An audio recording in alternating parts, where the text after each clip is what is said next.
Baik, lintas langsung dari Bumi Kenyalang hari ini memaparkan pencapaian bakat tempatan dalam membangunkan teknologi berasaskan kecerdasan buatan AI. Laporan penuh bersama Nur Sila Talaha. Silakan Sheila. Terima kasih Sahi. Sarawak melakar satu lagi pencapaian penting dalam bidang teknologi global apabila memperkenalkan Ketik AI, peranti penukar kuasa pertama di dunia berasaskan kecerdasan buatan AI. Teknologi tersebut dibangunkan sepenuhnya oleh bakat tempatan Sarawak. Premier Datuk Patinggi Tan Sri Abang Johari Tun Openg Premier Datuk Patinggi Tan Sri Abang Johari Tun Openg berkata pencapaian itu antara hasil utama di bawah inisiatif Pelan Hala 7 Semikonduktor Sarawak 2030 bertujuan menjadikan negeri ini sebagai hub berteknologi tinggi di rantau Asia Tenggara. Beliau mengumumkan perkara itu semasa lawatan ke fasiliti CSA Catapult di Cardiff, Wales. Projek Ketik AI bermula pada 23 April tahun lepas susulan pemeteraian memorandum persefahaman antara SMD Semikonduktor dan CSA Catapult. Ketik AI direka bentuk dengan keupayaan mengesan dan membetulkan gangguan sistem secara automatik dalam tempoh kurang 0.1 milisaat, menjadikannya antara sistem paling responsif dalam bidang kawalan pintar dan elektronik kuasa.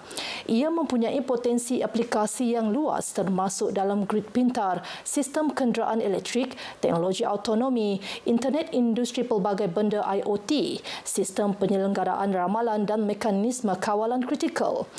Premier tiba di London selasa lepas bagi mengetuai delegasi kerajaan negeri dalam lawatan kerja 5 hari ke United Kingdom sebagai sebahagian usaha memperkukuh kerjasama dalam pembangunan semikonduktor. Projek bekalan air wilayah Serian Fasa 2 dijangka siap April 2027 dengan kos RM260 juta. Pelaksanaannya melibatkan 2 kontrak kerja iaitu peringkat pertama dan kedua. Menteri Utiliti dan Telekomunikasi Datuk Seri Julahi Narawi berkata ketika ini kemajuan fizikal bagi peringkat pertama projek itu telah mencapai 19%, manakala peringkat kedua 7.37%. Ianya melibatkan pemasangan paip baru, ada tangki aras tinggi, ada booster station dan ada scope of jobnya lah yang dilaksanakan kini itu. Dan ianya dijangka siap pada bulan April 2027. Dan apabila siap fasa 2 yang melibatkan peringkat stage 1 dan stage 2, kita akan proceed dengan pelaksanaan fasa 3. Sebab fasa 3-nya bertumpuk-tumpuk. Ianya akan kita sambungkan mana-mana missing link. Missing link kita golongkan dalam fasa 3. Antara skop kerja peringkat pertama termasuk kerja-kerja pemasangan saluran paip dari loji rawatan air Selabi ke simpang Jalan Melikin sepanjang 33 km. Ini termasuk pemasangan paip agihan dan retikulasi sepanjang 65 km, pembinaan tangki aras tinggi serta penyambungan paip komunikasi ke 26 buah kampung. Manakala bagi kontrak peringkat kedua pula, ia adalah melibatkan kerja-kerja pemasangan saluran paip dari simpang Jalan Melikin ke simpang Jalan Samalatong sepanjang 30 km. Apabila siap kelak, projek tersebut bakal memberi manfaat kepada kira-kira 1,800 buah rumah dari 76 buah kampung. Beliau berkata demikian kepada pemberita selepas lawatan kerja ke loji rawatan air Selabi di Serian. Sementara itu, Datuk Seri Julahi berkata 3 entiti bekalan air akan digabungkan dan beroperasi di bawah satu syarikat berkaitan kerajaan GLC milik Sarawak. Tawaran skim perkhidmatan juga telah diumumkan kepada semua kaki tangan yang terlibat. Semua ditawarkan untuk menyertai satu entiti yang kita cadangkan. Sebab satu entiti sudah ada board of directors dia semua dah ada dah.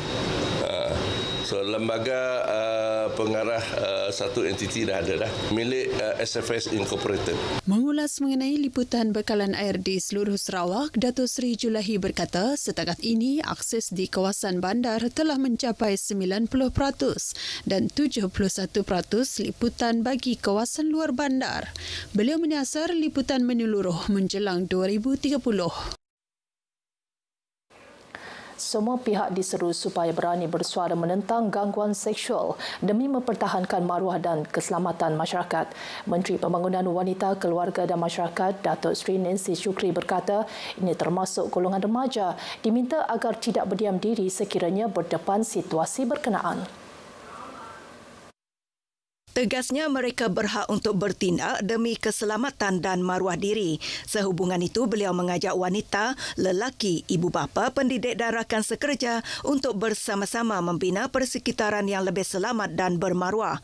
Ia boleh dilakukan dengan berani bersuara apabila berdepan atau menyaksikan sebarang bentuk gangguan seksual khususnya terhadap kanak-kanak dan wanita. Pada masa yang sama, kementeriannya komited untuk memperkasa keadilan melalui pelaksanaan penuh tribunal di bawah Akta Gangguan Seksual. Beliau berkata demikian dalam satu kenyataan bagi mengulas insiden gangguan seksual di Kuching melibatkan seorang pemandu e-hailing terhadap remaja perempuan berusia 15 tahun yang tular di media sosial. Video tersebut menunjukkan pemandu terbabit meminta mangsa membuka tudung semasa dalam perjalanan pulang ke rumah. Universiti Teknologi Sarawak UTS malam meraihkan kepelbagaian perayaan yang terdapat di negeri ini dengan mengadakan Jom Berambih UTS 2025 bertempat di Dewan Chancellor UTS Sibu. Berucap pada majlis berkenaan, Naib Chancellor UTS Profesor Datuk Dr. Khairuddin Abdul Hamid berkata, program tersebut satu medium terbaik memupuk nilai murni serta menyemai semangat muhibah dalam kalangan pelajar. Ia juga peluang untuk memperkenalkan kepelbagaian budaya di Sarawak kepada pelajar antarabangsa yang menuntut di UTS. Beliau percaya melalui program seperti itu akan dapat membina budaya kerja positif dan saling hormat-menghormati. Profesor Datuk Dr. Khairuddin turut merakamkan penghargaan kepada Kelab Pengambilan Pelajar dan Jawatan Kuasa Penganjur atas kejayaan menganjurkan edisi kedua Jom Berambih yang menunjukkan peningkatan dari segi penglibatan dan pelaksanaannya berbanding tahun lalu. Program berkenaan menyatukan 3 perayaan utama yang diraikan di Sarawak iaitu Tahun Baharu Cina, Aidilfitri serta Gawai Dayak dan dihadiri kira-kira 300 warga UTS. Jabatan Kebudayaan dan Kesenian Negara JKKN berhasrat memperluas program senam seni bagi menggalakkan gaya hidup sihat merangkumi kecergasan fizikal dan kesihatan mental terutama dalam kalangan penjawat awam. Pengarah Bahagian Pembangunan Produk Seni Budaya JKKN Muhammad Rizal Ismail berkata untuk mencapai tujuan itu pihaknya bercadang untuk berkolaborasi dengan pelbagai pihak di masa depan. Pada masa akan datang, kita akan mengadakan pelbagai MOU dengan pelbagai jabatan ataupun agensi dan juga pelbagai jabatan-jabatan lain yang berkepentingan untuk sama-sama membantu kita mempromosikan Senam Seni 2.0 ini sampai ke peringkat jabatan-jabatan kerajaan yang lain dan dapat dihayati dan diamalkan oleh semua penjawat awam di negara kita ini. Beliau berkata demikian kepada pemberita pada penutupan bengkel pertolehan Training of Trainer Senam Seni 2.0 di Kuching. Program itu disertai 30 peserta daripada pelbagai agensi, jabatan, kelab dan persatuan untuk ditauliahkan menjadi jurulatih di komuniti masing-masing. I'm actually quite honoured to join this and it's really an opportunity for me to actually explore my limits.